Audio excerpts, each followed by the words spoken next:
welcome to another episode of About the Authors TV Historical Edition. I'm your host, Jake Brown.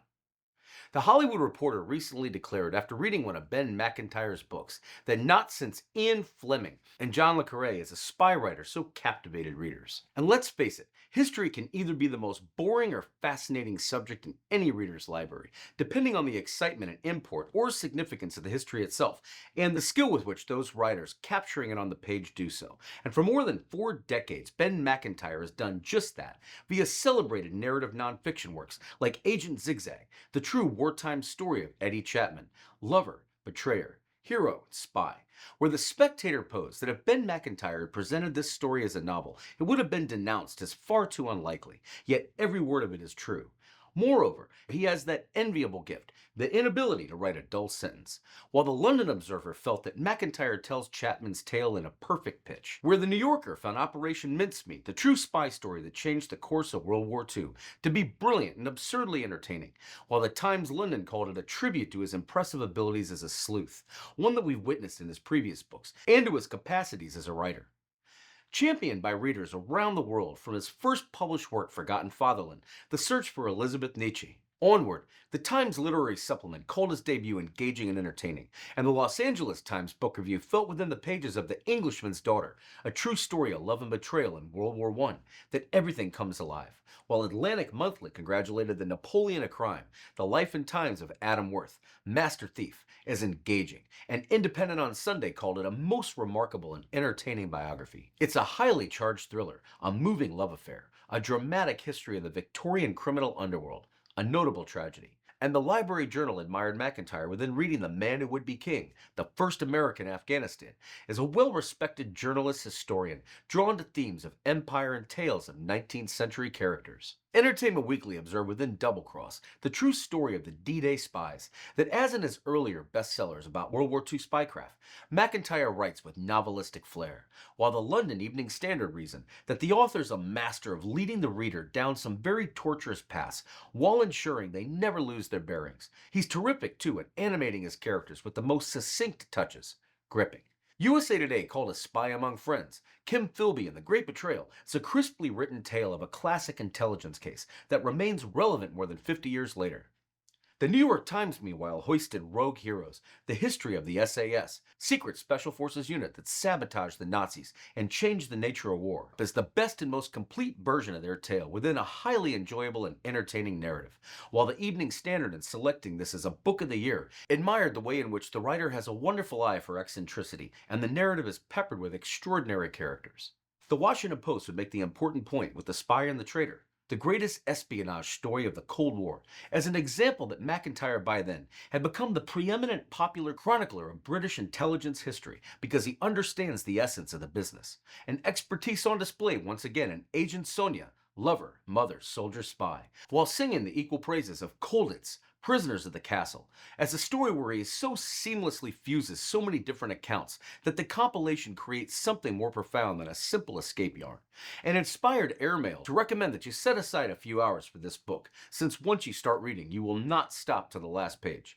And The Siege, the remarkable story of the greatest SAS hostage drama, was greeted with equal critical cheer, the Wall Street Journal crowning Macintyre as a master storyteller, who they regarded as expert at gathering and collating, then shaping and deploying vast quantities of information, whether from government records, private archives, or interviews he conducted himself. And he joins us today to talk about it all. Ben, welcome to the show.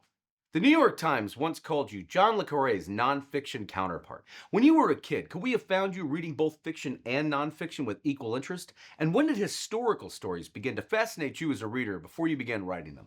I would have to say, Jake, at birth, because I mean at birth, because my father was a historian. My dad was an academic historian at Oxford University. I was born in Oxford. I was brought up in Oxford.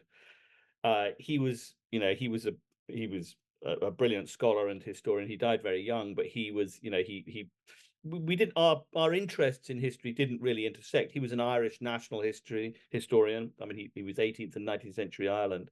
I'm very much more modern than that, but we all grew up with history in the blood. And you say listening or reading to, I mean, both. My dad used to just tell us extraordinary stories. We used to read them all the time. We watched them on television. We listened to them on the radio. You know, history was absolutely came in with the cornflakes.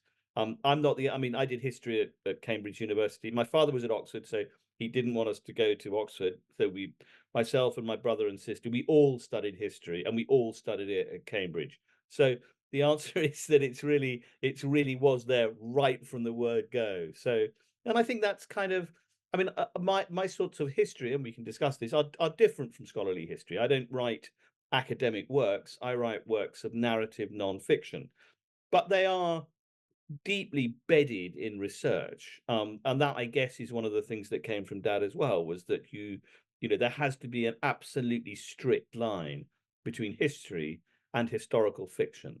And you don't cross that line. I mean, that was, you do not wander into imagination or speculation or make believe, because then that's fine, but you're writing a novel, you're not writing a history. So that also came in with that was a very early lesson from him as well. So really it was very early on. And I read lots and lots of historical fiction as a child. There's I think he's long out of print now, but there Roald Welsh was one. He did sort of Civil War stories. I read Children of the New Forest. And Dad used to read to us. Used to read sort of historical fiction to us at the same time. But at that point, when I was growing up in the sort of 70s and 80s, there were also a lot of very good sort of young person's histories being written, general histories of whole periods and countries and events and so on. And some of those were really good, and I got very into all of that. When you were studying at Abingdon School and then St. John's College at Cambridge, alongside your father, who else do you count as academic influences there, or once you did your postgraduate degree at Columbia University? Some I'm sure that your viewers and listeners would know. I mean, these are British academics, but people like Norman Stone and Michael Clarke, and my own particular tutor was a man called John Lonsdale, who was an absolutely brilliant historian of imperial and post-imperial Africa. So the funny thing about the Cambridge course is that it's extremely eclectic. It bounces around from all sorts of different subjects. You don't do history from the beginning to the end. You do the history that interests you. And I did all sorts of different kinds of history. I did intelligence history, I did African history, I did Byzantine history, I did some medieval history. So it really was completely eclectic. And Cambridge at that point Quentin Skinner was a huge influence on me. I mean, he's a historian of political thought. He's more of a philosopher than he was a historian, but he was absolutely brilliant. So there were many people around of that sort who, and we had access to all of them, which was just such a privilege. And we didn't even realize it was a privilege at the time either. We just sort of accepted it as completely normal. But yeah, so there were some towering figures around then. And then I did a postgraduate degree at Columbia, in at the School of International and Political Affairs there.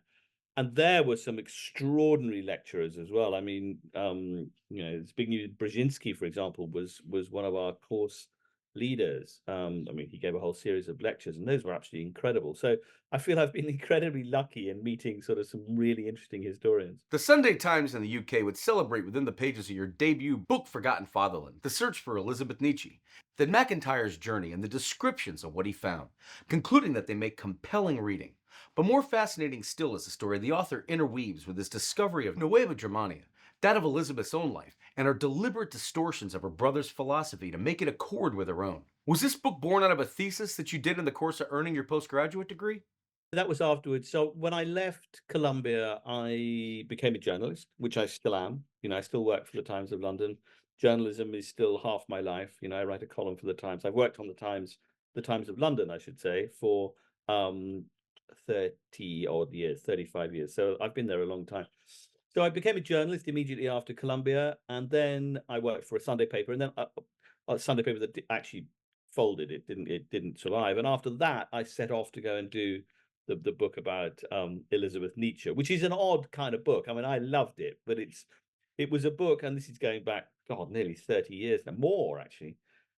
It was an eccentric kind of book. It didn't really know whether it was a travel book or a book of philosophy or a book of history or something kind of mixed up in all of those, because it involved traveling to the middle of South America, to Paraguay, through the jungle and up rivers and along sort of snake-infested creeks and things to try and find the remnants of a sort of lost white tribe in Paraguay, which had been set up by the sister of the philosopher, the German philosopher Friedrich Nietzsche, and it was a kind of an early racist experiment to try and create. She was a sort of great anti-Semitic, terrible woman. I mean, she was just a ghastly piece of work. But she was influenced by various people in the late 19th century to set up a colony, to set up a kind of white, purebred Aryan colony in the middle of Paraguay. It sounds like a bonkers idea, and it was, but they're still there. The remnants of this white tribe have been there now for 6 or 7 generations. There's evidence that Joseph Mengele, the appalling sort of doctor of death of Auschwitz, actually ended up in this colony. I mean, I think he was only there very briefly, and it's a very, very remote place. Yeah. No, I mean, the Nietzsche story is very bound up with the Third Reich, because Nietzsche, his sister went back and sort of took over his estate after he'd become insane, and she used his work to promote racist ideology. She sort of perverted it and emptied the contents of his wastepaper basket into a book. And Nietzsche duly became Hitler's favorite philosopher. I mean, that's part of the point of the book, is to try to rescue Nietzsche from the grip of the Nazis, because he became a great sort of totem for them, thanks to her. Now, for those who haven't heard of Adam Worth, the Los Angeles Times book review captured what became your signature style of narrative nonfiction early on within writing about the greatest thief of the 19th century, who could have furnished the basis of a great novel. No need, though. In The Napoleon of Crime, Ben Macintyre's given him a biography that reads like one, that subsequently Time Out New York argued gives new meaning to the term art appreciation, arguing that the author's biography of Adam Worth could not be more imaginative, riveting, adventurous, or poignant if it were a work of fiction. What first intrigued you about the Victorian underworld circa the 19th century as you told the story here of the Napoleon of Crime, the life and times of Adam Worth, master thief, and what were any of the craziest crime capers that he pulled off in his heyday? This is the story of a man called Adam Worth, who was an American criminal mastermind of the later part of the 19th century. So he was an extraordinary man, and he was the model for Professor Moriarty in the Sherlock Holmes stories. So Conan Doyle came across his story years later and turned him into the sort of criminal mastermind in fiction. So I came across Adam Worth because one of my first jobs in America was to cover the Rodney King riots in Los Angeles. So I flew out there, and it was a very grim time, and it was an appalling situation. But I conceived the idea that I wanted to write about law enforcement in a different era. And I happened to discover that the Pinkerton Detective Archive, it's now moved to Yale, but then it was held in the basement of a business premises, a sort of security firm who'd bought out the Pinkertons. And it was just boxes and boxes and boxes of incredible material. I mean, just incredible material about how the Pinkertons, America's first detective agency, tracked various criminals across the country. And Adam Worth was one of them. And he was an extraordinary man. I mean, he really was the model for a kind of international crime syndicate. But he was also, strangely, he was a man of principle as well. He never used violence in the commission of his crimes. He was a con man and a thief and a blackmailer and a forger. But he wasn't a mafia type criminal. He was a kind of, if you like, he was more of a sort of white collar criminal. But he ended up in Britain, and so it's an Anglo-American story. I won't give it away, but he carried out a very, very famous art theft of a Gainsborough painting, which was then the most famous painting in the world and the most valuable painting in the world. And he kept it for 25 years. So it's a sort of strange story of a kind of man's obsession as well. But no, that story was, by the time I stumbled across it in one of these boxes, was just completely unknown. That was great fun. That was a change of pace for me. I mean, one of the key books that really set me on this road is an American author, actually, is Truman Capote.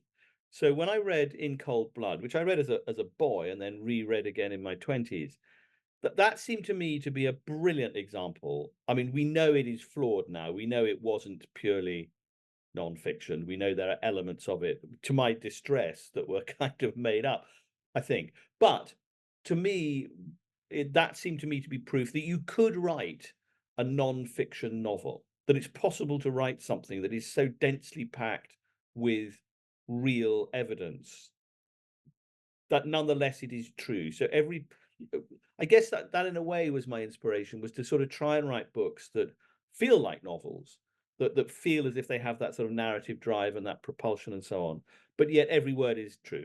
So and it is, in my books, if I say the sky was blue and the room smelled of fresh croissant, that's because I know that's what it was. I've got evidence. I've got enough material to be able to do that. So for me, the trick, it's not a trick, it's a slog, it's really hard work, is to try and find enough evidence to be able to tell a narrative nonfiction story that reads like a novel. But nonetheless, if anybody challenges me, I know where it all comes from. As the guns of August 1914 echoed in Picardy, some British Tommies became separated from their units: the King's Own Lancasters, the Royal Irish Fusiliers, and the Royal Hampshires. Left behind to be hidden by the townspeople of Villeray were 4 private soldiers. The gallant French villagers cared for their Englishmen for nearly 2 years under German occupation. Kirkus reviews reported with their admiration for the skillful way in which he took a simple story and reported it beautifully. In his hands, the tale of hidden warriors also serves as a portrait of the French countryside and its people during the Great War. Macintyre lucidly depicts the gossip, the cooperation, the courage, and the final treachery of Villeray and its inhabitants. A humane and enticing text. Wrapped in well-researched history and presented in exemplary prose, this elegy of a lost time proves powerful and evocative. When did you first become fascinated yourself with the true story of love and betrayal in World War I that you tell here within the pages of The Englishman's Daughter? We associate the First World War with a war of sort of stalemate, trenches built across northern France and Belgium, and that nothing moves. This was a story about a group of soldiers who got trapped behind the lines in the First World War. They were on the wrong side of the trenches. And it's about the relationships. So they were hidden by a French village, a tiny little place. And it's the story of a very intimate story, and indeed a romance story, because one of them falls in love with one of the local girls. So it's about heroism, it's about tragedy, it's about love, and it's a really sad story. I think that's one of the reasons why, I found it so poignant, really, is in a way that whole conflict has such tragedy associated with it. So many people died so unnecessarily on every possible side. Don't know if you've ever been to the graveyards up there, Jake, but I mean they stretch for miles. The carnage of the First World War, and yet here was this tiny little forgotten story in the middle of it. So I loved that one. A story about a Pennsylvania Quaker named Josh Harlan, who sailed for Afghanistan in 1822. We're in the New Yorker admired the way you recount Harlan's travels with dispatch and draw on unpublished journals to let your subject's voice seep through. Where at the same time, the Library Journal admired your work as most compelling when Macintyre frames it around the larger contemporaneous events on the subcontinent. Did you find this gentleman's untold story like a diamond in the rough once you began shedding light on it? And what ultimately became the man who would be king, the first American in Afghanistan? One of my first jobs as a British newspaper correspondent was to cover Afghanistan during the war. So I went there first in 1989, and I covered the Soviet withdrawal from Afghanistan, and I kind of fell in love with Afghanistan. I thought it was the most extraordinary place. And it was actually that was when I first heard of this person, a man called Josiah Harlan, who was an American. He was an American Quaker who had come out to Afghanistan in the early 19th century. He was the first American into Afghanistan in 1823, and he ended up commanding the Emir of Kabul's armies. I mean, he was a most extraordinary man, and he had himself crowned king at the top of the Hindu Kush. But it's he was the model for yet another piece of fiction, which was Rudyard Kipling's book, The Man Who Would Be King, and that was made into a John Huston movie with Sean Connery and Michael Caine. It's a brilliant movie. But that story, in its origin, is true. That there was this one lone American who set out for Afghanistan from Pennsylvania, and made himself king. That's not a thing that many people do. It's a thing that very few Americans do. So it's an extraordinary story. He was eventually booted out by the British when they arrived in the 1840s, and he ended up fighting in the American Civil War, but ended his days as a dentist in San Francisco. Now, that right there is why we write these sorts of memoirs, isn't it? To find out how someone who lived this interesting of a life wound up, as was most definitely the case with Eddie Chapman, who the Men's Journal described with an Agent Zigzag as a portrait of a man who double crossed not only the Nazis, but just about every other principal and person he encountered. Before the Times concluded that you succeeded in bringing Chapman vividly to life, and predicted that it's unlikely that a more engaging study of espionage and deception will be published this year. What was it like getting inside MI6's archives to even begin accessing what you'd need research-wise to accurately and authentically tell this one-of-a-kind story? Agent Zigzag was a real turning point for me. That was the moment when I sort of launched into an espionage world. That's when I began writing about spies. And that was largely accidental. I had a call from a friend who worked for MI5, which is our equivalent of the FBI. So that's the Internal Security Service. And he called me and said, "Look, you need to know that we're about to start declassifying some of the wartime files. Some of the stuff is going to be because Britain's approach to secrecy has changed very greatly in the last generation. We now do declassify, not all material, but quite a lot of hitherto secret material gets declassified." And he said there's this bunch of files coming called the Zigzag files. He said, and the story's just extraordinary. He said, "You're not going to believe it." So in fact, that I would not have been able to write that book without those declassified files, because they really tell you in extraordinary detail about the way that particular case was run. And Eddie Chapman, who was Agent Zigzag, is the most remarkable, and in many ways he's a terrible man. I mean, he's a crook. I mean, he's a sort of blackmailer and a crook and a con man. I don't know why I'm attracted to these sorts of people, but I am for some reason. And yet he became the most successful double agent of the entire war. I mean, he changed the course of the war, Eddie Chapman. His life was extraordinary. I mean, he'd been a sort of gambler and a kind of con man in war, pre-war Soho in London. And then the police were after him, and he escaped to the Channel Islands between France and Great Britain, the only part of Britain that was actually occupied by the Nazis. And he happened to be, I mean, those are British islands, but they're much, much closer to France. And when France was occupied by the Germans, they occupied the Channel Islands, and they happened to find Eddie Chapman in a prison on Jersey. And he made a deal with the Germans. He said, if you train me as a spy and parachute me into Britain, I'll spy for you against the British.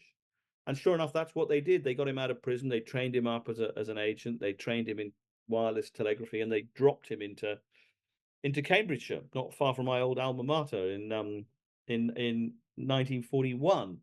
And Chapman, who, as I say, was a complete crook, swapped sides immediately and offered himself to the British as a double agent. And that's why they codenamed him Zigzag, is they could never be sure whose side he was really on. Because if you can zig, you can also zag, and that, sure enough, is pretty much what he did for the rest of the war. But he ended up, I mean, he ended up actually doing a great service to the Allies. I mean, Chapman's a bizarre character. He's someone who ended up being an accidental hero, really. I mean, he didn't want to be. He was an opportunist.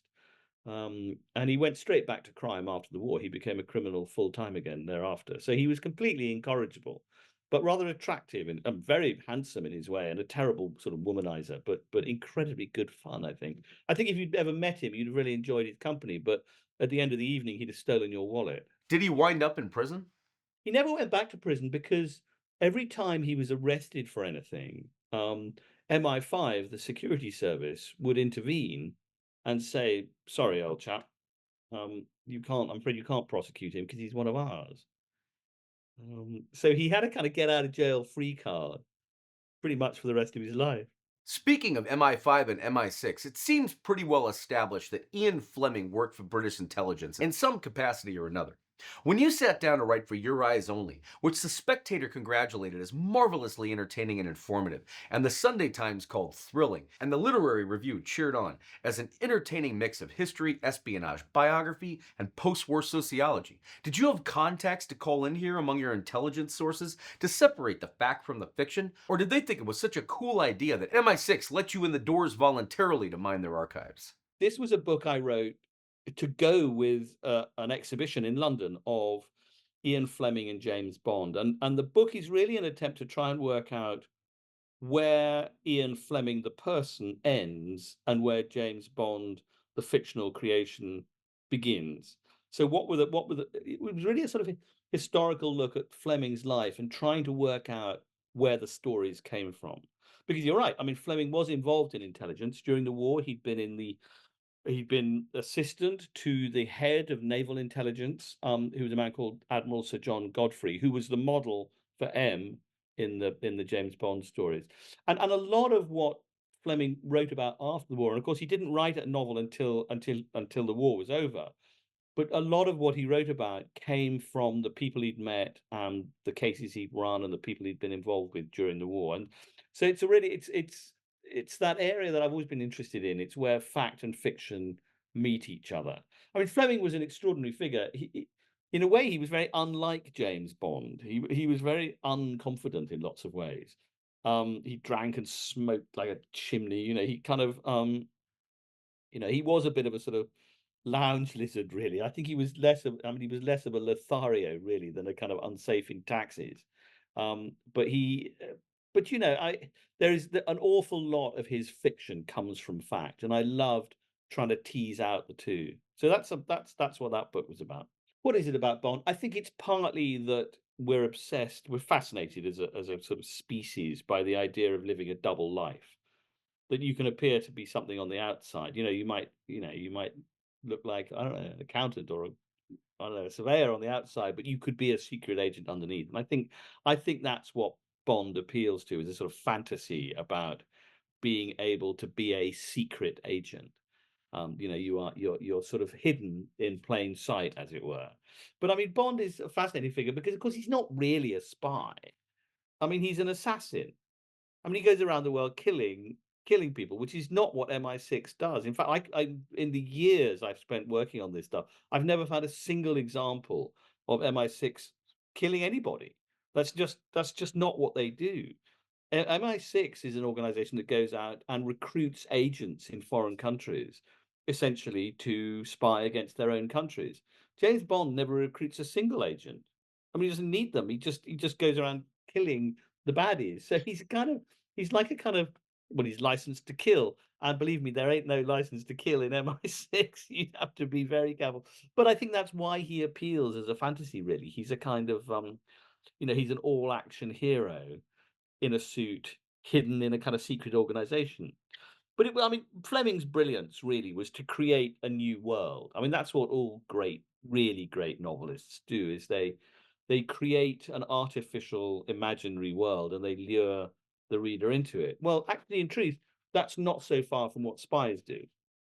I mean, the work of a spy is to create a different world and try and persuade others that it's true. So there's a good reason why spies become novelists, and boy, do they become novelists. I mean, some of the greatest British novelists of the 20th century were spies. Not just Fleming, but John le Carré and John Buchan and Somerset Maugham and Graham Greene. They'd all been in intelligence before. The two things are not so far removed.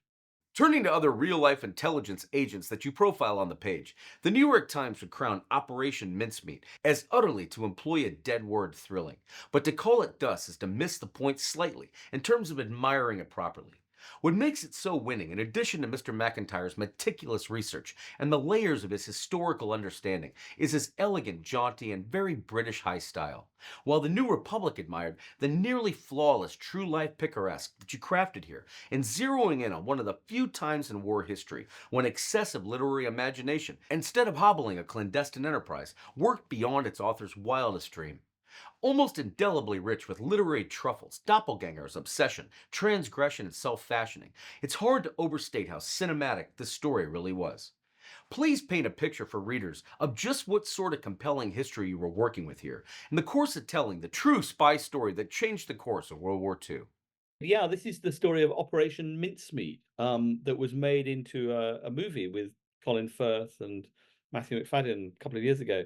Um, yeah, I mean, it's an extraordinary story. That is this wartime deception operation that ended up saving thousands of British and American lives before the invasion of Sicily. It was a very complicated deception operation to try to persuade the Germans that instead of landing on Sicily, the Allied forces massed in North Africa were heading for Greece and Sardinia, the east and west of the Mediterranean. And the way they did it, most ingenious, and the idea did come from Ian Fleming, who himself had taken it from another novel, was to get a dead body, to give that dead body a completely fictitious identity as an army soldier, and then to drop the body with false papers somewhere where the Germans would find it. So they took this corpse, a dead Welsh homeless vagrant man, and they turned him into someone else. They turned him into Major William Martin of the Royal Marines, and they equipped him with lots of false papers, and they took the body by submarine to the coast of Spain, which was neutral at that point and remained neutral during the war, but was stuffed with German spies. And they floated the body ashore in the hope that the Germans would pick it up, believed that this body had come from a crashed aeroplane of some sort, and this man was a courier. And then they hoped ferry the papers all the way into the hands of Adolf Hitler. I'm not going to give away for your readers what happened, but put it this way, it's the most successful deception operation of all time. What about when a work like this is optioned and then greenlit to be adapted into a film? This one starring Colin Firth, Kelly MacDonald, Matthew McFadden, Penelope Wilton, John Flynn, and Jason Isaacs, and distributed by Warner Brothers and Netflix. Wow. Now, to the degree you're allowed, how much do you like to stay involved here as a consultant? You can't be precious about it. I mean, if you're gonna sit in the sidelines and carp about, the way that they've dramatized something, because of course turning something into a movie or a TV series is a quite different skill. You're creating an emotional truth. You're not dealing with kind of facts and figures of history. So I've always loved it. I think it's the most incredible sort of experience to watch your non-fiction turned into something that has a life of its own. It just becomes something else. And indeed, Operation Mincemeat has now become a musical, believe it or not. It's now an all singing, all dancing musical in London's West End, and I believe it's coming to Broadway. So the whole thing has become a complete sort of force unto itself, really. But it's lovely. I mean, the Mincemeat movie was directed by John Madden, who's a brilliant director, made Shakespeare in Love and lots of other things. And he was very keen to sort of have me involved in the process. He wanted to get it historically accurate. He was very, not everyone does. Some producers, some directors would rather the writer just stayed out of the way. And I completely understand that too. That what they don't want is someone like me or Kai, for that matter, standing in the sidelines saying they're wearing the wrong hat. That just doesn't help. Because they've got a job to do that is different from the job that we do. But I always think it's incredibly flattering if if people want to make movies or TV out of one's stuff, because it suggests that you have in some way created something that has enough drama to sustain that, and that is it's quite rare in history that events are that vivid that they will translate onto the screen. I mean, I think it's fascinating that so many films are made out of true material. That it matters to us that these things come from reality. So, even Oppenheimer, nobody would claim that's a documentary. It's not meant to. It's not a literal description of what happened. There's lots missing and there's lots added in that wasn't there. But that's the way you tell these stories, and I think it's absolutely wonderful. If they want to know the real story, go and read Kai Bird's book or go and read mine. People magazine, like many, was thrilled throughout reading the gripping stories from the perspective of the remarkable ragtag group of spies who tricked the Nazis in an astounding D-Day deception and put other spy tales to shame. While the Christian Science Monitor felt that it was told with verve and grit, and World War II magazine reasoned that the Only with author Ben Macintyre's scintillating account has this complex human drama, with all its torturous twists and turns, finally received the cinematic treatment it deserves. What initially intrigued you here with telling what is essentially the behind the scenes story of how the Normandy invasion was first envisioned within writing Double Cross, the true story of the D Day spies? This story comes from the declassified archives of British intelligence. These stories would have been impossible to write 30 years ago because the source material simply wasn't accessible. So this is the great deception plan that surrounded the D-Day invasion, that the Anglo-American and Canadian assault on Normandy. And again, it was an attempt to try and divert German attention away from where the real assault was taking place.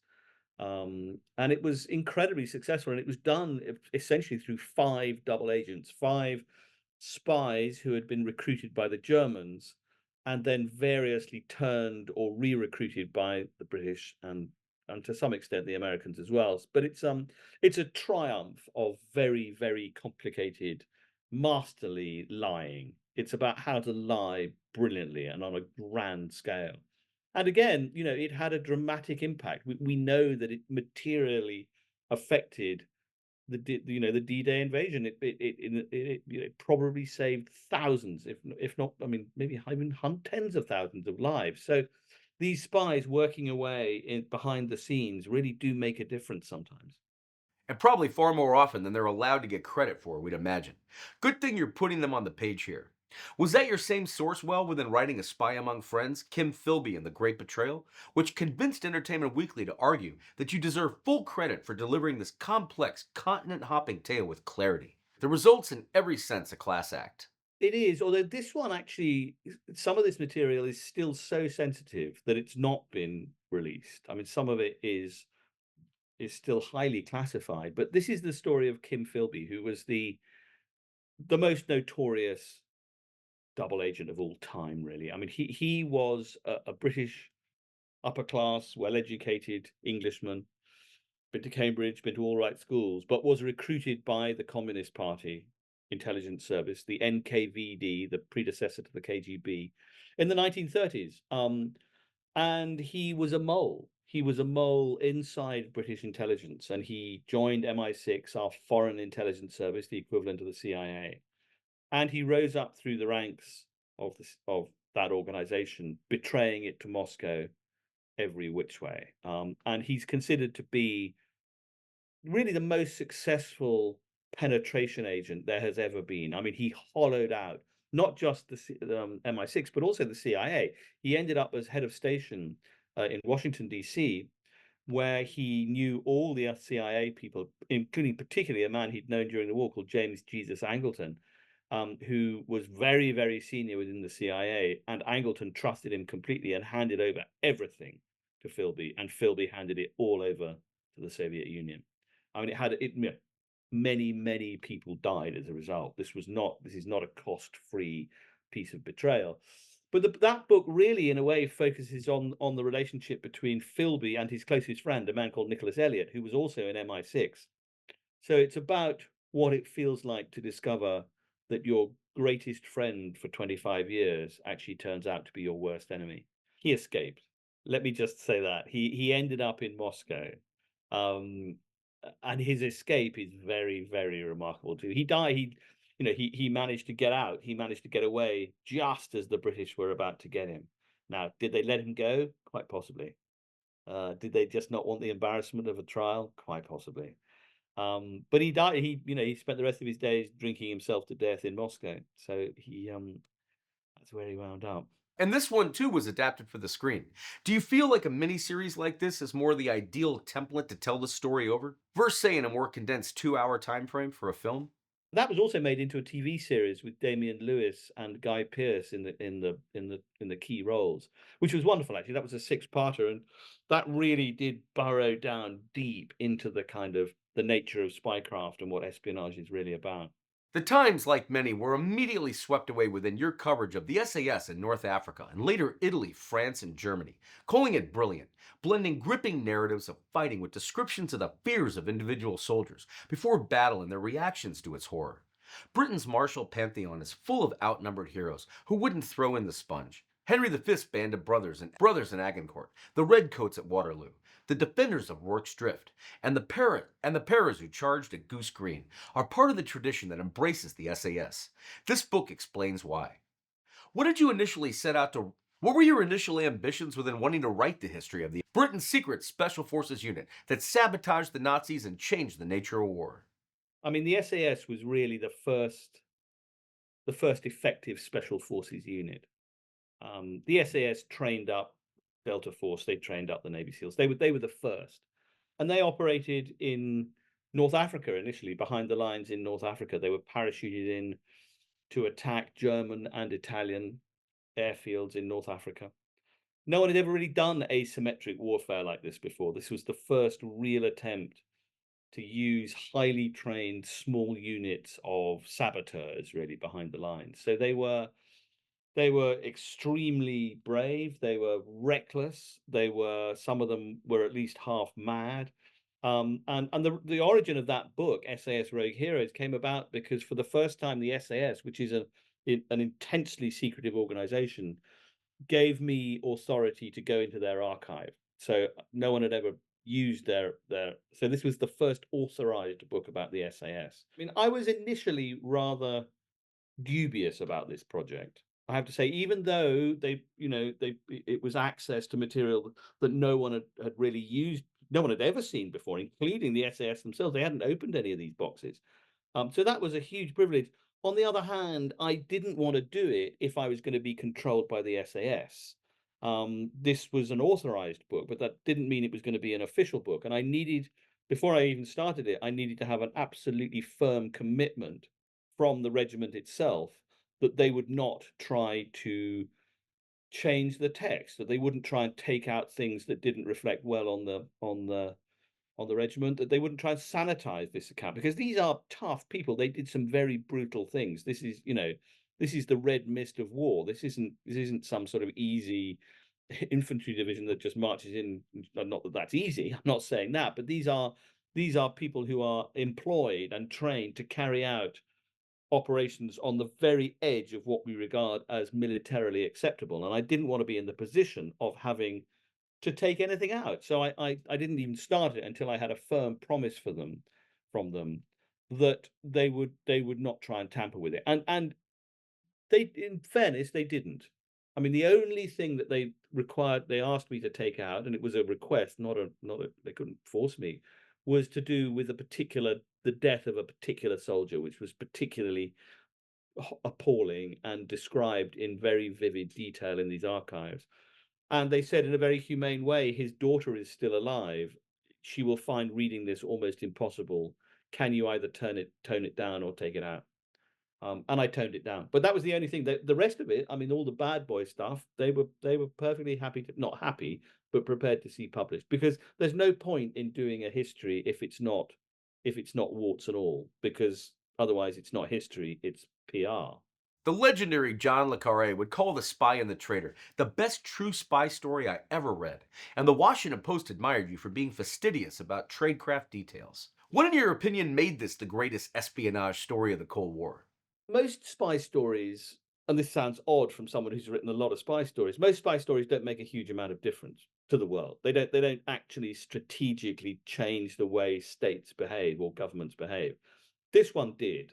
There's a good argument that without this particular spy, whose name was Oleg Gordievsky, he was a Russian, he was a KGB officer who spied for Britain during the Cold War. He was the most effective spy the Allies ever had inside the Soviet Union. He was able to hollow out the Kremlin, really. But you can argue that without him, we would have come very close to nuclear war.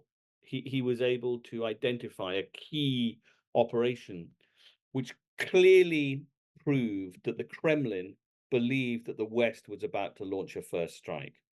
And and this was information that ended up on Reagan's desk, it ended up on Thatcher's desk, and it really marks the beginning of the end of the Cold War. So without Gordievsky, it would, there's a real danger that this would have ended in nuclear confrontation. It came as close as they had since the Cuban Missile Crisis, but people don't really know Gordievsky's story. He is not nearly as well known as the dangers of the Cuban Missile Crisis. So And it's also great in other respects, which is that it involves astonishing bravery on the part of the participants. I mean, Oleg Gordievsky spied from within the Soviet Union for 10 years for the West.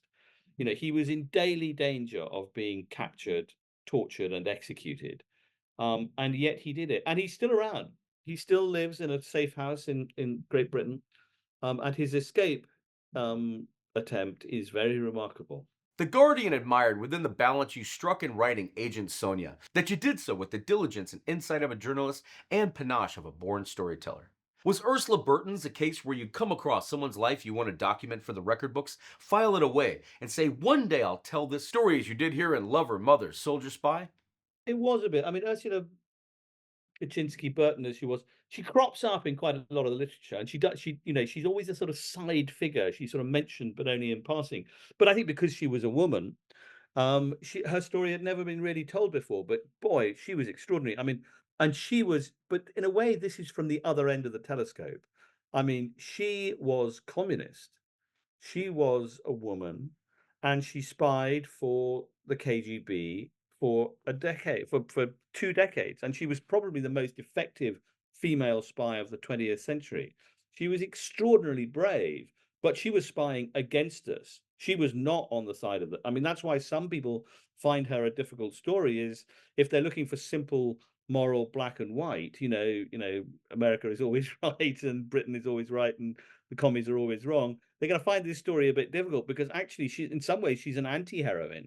If you're going to see the world strictly through simple political lens, but she was extraordinary. I mean, she managed to obtain through her espionage network the blueprint for the atomic bomb.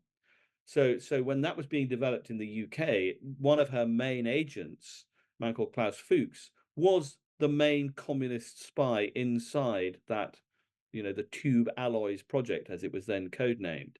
And when the Soviets detonated their nuclear weapon, far ahead of what the CIA was expecting in 1949, that came as a huge shock to the West. Well, the person largely responsible for that was this woman, was this communist agent. So, if you're, she's people find her a difficult character. She's not. I'm glad to say she's not a simple, straightforward person. She's on the other side, but that doesn't make her any less interesting. I think it makes her, in some ways, much more interesting. She used her gender as a disguise because in those days women were invisible frequently. She was in the background. She was, baking cookies, as it were. I mean, she was actually literally baking a birthday cake when MI5 tried to come and arrest her, and they didn't arrest her because they thought she's a woman. She can't possibly be her. So she used that. She was quite flirtatious, but she was no way a honey trap. She doesn't fall into a kind of James Bondy type sort of seducer role.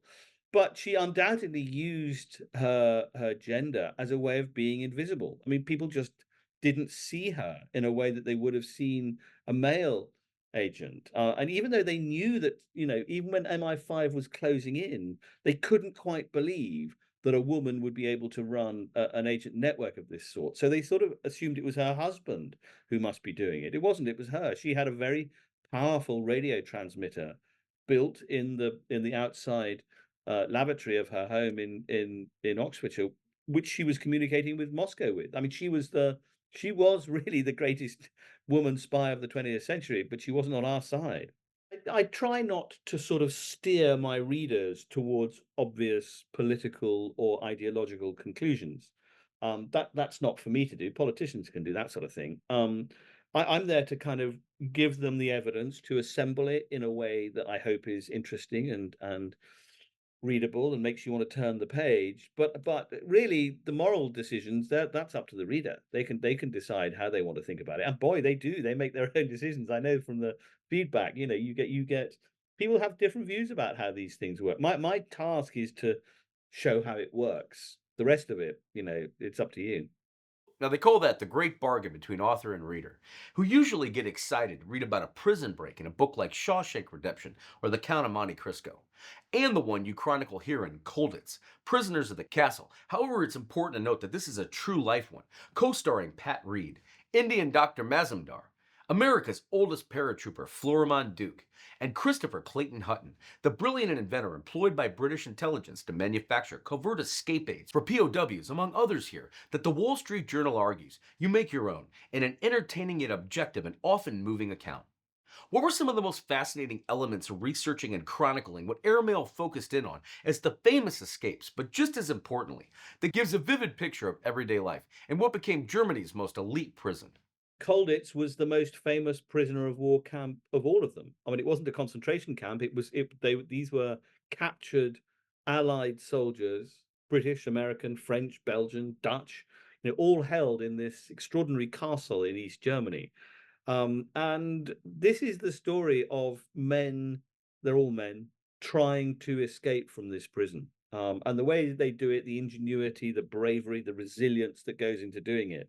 But also it's also quite comical. I mean, a lot of it is sort of faintly absurd.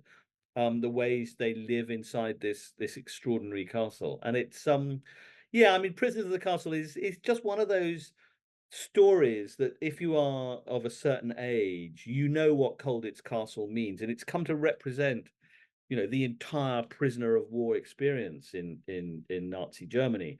But they were, I mean, everybody in that place, and at times there were 700 prisoners inside it. Everyone in that place spent most of the time trying to work out how to get out of it by tunnels, by parachutes, by building a glider, by disguising themselves as women, but there were all sorts of different ways that they tried to do it. So in a way, it's a kind of book about escapology, but it's also about sort of ingenuity. It's about how humans can kind of think their way around a problem. Nerve wracking menace, unlikely sympathies, and a daring rescue mark this rousing saga of a notorious terrorist. Publishers Weekly would rave that you bring readers in a narrative that's cinematic in both its tense buildup and bloody climax, as you painted a picture of the true life embassy occupation as a psychological pressure cooker without demonizing those involved, all while offering readers a nuanced, perceptive analysis of the intense emotions roiling a high stakes standoff here that happened in real life during the Iranian Revolution in 1980. What first pulled you back into this volatile time in British history as you set out to write The Siege, a 6 day hostage crisis, and the daring Special Forces operation that shocked the world? This, in a way, is a sort of modern story. In a way, it's a story of our times as much as it's a story of 1980. I mean, your listeners and viewers will remember the terrible Iranian hostage crisis of the post-revolutionary situation in Tehran, when the American embassy was attacked by fundamentalist militants supporting the Ayatollah Khomeini, and they took American hostages, more than 50 of them, and held them for a very, very long time. What is not known in America really is that at the same time there was another hostage situation taking place in London. 6 days after American special forces tried to free those hostages in Tehran, the doomed Operation Eagle Claw, which was a catastrophe, and it didn't work, and lots of soldiers died. 6 days after that failed attempt to liberate the American hostages, 6 gunmen attacked the Iranian embassy in London. Now, it was, in a way, it was a kind of reciprocal act. It was assumed that, because one embassy had been attacked in Iran, then the Iranian embassy was being attacked by opponents of the Khomeini regime in London. But it's a much more complicated story than that. These guys were 6 young Arabs who were bankrolled and financed by Saddam Hussein. This was an Iraqi plot to destabilize the Iranians, and it was fought out on the streets of London. And it led to a 6-day hostage situation in London. Incredibly tense, very, very fascinating, the way that the different relationships developed between the hostages and among the hostages and the gunmen, and the gunmen and the negotiators and the police and the press and the politicians. So it really did become an extraordinary kind of focus of interest across the world, actually. I mean, journalists flew in from all over. CBS alone sent 6 correspondents to cover this story. So it was really the biggest breaking story in the world. And America was deeply involved, because America was trying to persuade the British to end this thing bloodlessly, because if they could, then that would be a possible lever to try and persuade the Ayatollah to release the American hostages in Iran. It didn't work. And the whole thing ended after 6 days in a spectacular assault by the SAS, our old friends, who attacked the building by abseiling down the outside, throwing explosives in. And it was hailed as the most successful hostage rescue that had ever been staged. And in fact, there was never another similar hostage situation in Britain. It just didn't happen again. And from that moment on, the SAS began being sort of hired off around the world to sort of teach other, to instruct other special forces groups on how to do this stuff. So it's a highly significant moment, and it's right at the beginning of Margaret Thatcher's premiership, and it really did solidify her reputation as the Iron Lady that she would then become. Just as the gunmen in this story have been rather faceless hitherto, they are just evil terrorists. Actually, they're not. They're much more interesting and complex. They each have personalities. They each have stories. I'm not justifying them, but they are humans like everybody else. And the same is true of the SAS. I mean, they attacked the building in balaclavas, in black outfits, with machine guns. No one had ever seen their faces. I've tried to restore their faces for this story. They become human beings really for the first time. And similarly inside the building, I mean, there were 26 hostages in there. Most of them were Iranian diplomats or employees of the embassy. There were 4 British citizens, but there were quite a few people who had simply got caught up by accident. They were passers-by, really. They were people who just happened to be in the waiting room. There were also 6 women whose story has never been told before, because in ways that we're familiar with, women were kind of airbrushed out of the story. But those 6 women, they were employees of the embassy. They were Iranian secretaries. They play a crucial part in how that thing unfolded. Without the women, it would probably have ended in a bloodbath. These sorts of stories always bring unsung heroes into focus. Along with these women you focus on, who was policeman Trevor Locke? He was the policeman who was guarding the front door. Guarding is a rather energetic word for what he was doing. He was sort of standing around in the front door. When the 6 gunmen attacked and they bundled him inside, they fired submachine guns through the door, and the glass shards went into his face, so he was sort of covered in blood. But he managed to set off his emergency signal on his lapel to alert Scotland Yard that the assault was going on. And even more importantly, he hid the fact that he was armed. British policemen at that time were not armed. They didn't carry weapons. But diplomatic protection group officers, the ones who were guarding embassies and diplomats, carried a single revolver. He had a revolver under his tunic. The gunmen didn't find it, even though they searched everybody. And he kept that gun on him for 6 days. And it plays a very important part in the closing moments of this siege. When you're creating the dialogue in books like these, do you like to adhere to as closely as possible the recorded historical transcripts from, say, hostage negotiations or back-channel communiques and debriefs you have access to through your sources within the British government's archives? With this book, I was incredibly lucky because one of the things that MI5 and the police did was to insert audio probes into the building. They were able to drill in micro probes, which were able to pick up conversations in English, Arabic, and Farsi, the language of Iran. And those were all transcribed. They were all translated. So you can actually reconstruct real conversations that are taking place, that took place 43 years ago. And also, a number of the protagonists wrote their own accounts of the events while they were happening, including one of the hostages who kept a minute by minute notebook of what was going on. It's never been published before. It's never been published at all, but he gave me access to that. And that allows you to create their voices. I don't make any of it up. Not a single word of dialogue in this book is invented. If I quote them as saying it, they said it, and I have the proof. Again, I was very lucky. I mean, the SAS, after much badgering, allowed me to have access to the surviving members of the regiment who had taken part, and gave them permission to speak to me. Well, it took a long time to get. I mean, it's taken me about 8 years to persuade the Ministry of Defence that this is something they should do.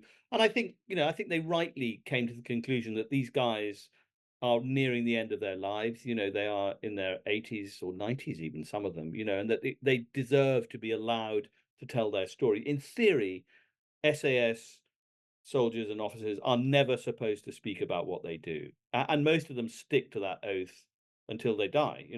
This was an occasion when they were given specific permission, authorization to talk to me. And I think for lots of them, that was a real moment of sort of catharsis. I think they found it very helpful to be able to talk about this stuff for the first time. And also that event, that the whole siege is deeply mythologized in British life. I mean, it's been turned into a sort of folklore. But what I wanted to do was actually tell the real story without debunking the myths, but actually tell people what really did happen on that day in 1980. What gives you the greatest thrill within hearing from the reader about how your stories impact them, whether introduce them to a piece of history they didn't know about before or didn't have a proper appreciation of until they read your book? When readers say, this, truth is stranger than fiction, because of course it is. I mean, there's so many unlikely things happen in real life that you don't have to make it up. And there is a real thrill for me, and I'm sure it's partly the sort of journalist in me, in finding living witnesses who can actually tell me what the weather was like, what they had for breakfast, what it actually felt like for them to be caught up in this story. So when you can combine that with rich documentary evidence, when there's enough still written down and recorded. In 1980, everyone was still writing everything down with pen and paper. This was a pre-digital age. So people were literally scribbling away as it was taking place. When you've got those two elements, it's kind of catnip. That when those two things go together, the story often writes itself. Before we run, what exciting history can readers look forward to getting pulled into next within whatever you're working on now? I'm deep back in spy world now. I'm doing another story of espionage, double agents, and again a story that really does change the world. No one knows this story. This is unknown, and it's dug out from the deep bowels of Allied intelligence.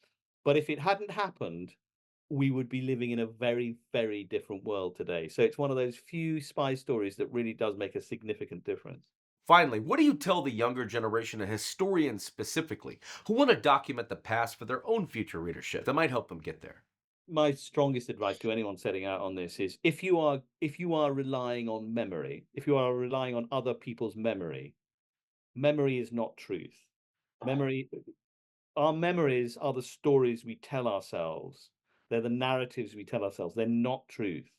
And therefore, nobody's lying, but that's just how memory works. And in order to make this stuff work, to get as close as you possibly can to what is true, you need to cross-reference those memories and work out which of them are collective, which are things that you think you remember that actually you've been told by someone else. And that's part of the challenge. So I guess my advice to anybody using oral history or memories from decades past is distrust it, test it, stress test it the whole time. Just because it sounds interesting doesn't necessarily make it true. So you have to be really careful with this stuff. And it's also the gold dust of it, because once you realize that five different people have told you something in slightly different ways, you can be pretty sure you're inching closer to reality. Ben, it's been educational today to say the least. Thanks for taking out time today to be on About the Authors TV. Good luck with all your projects.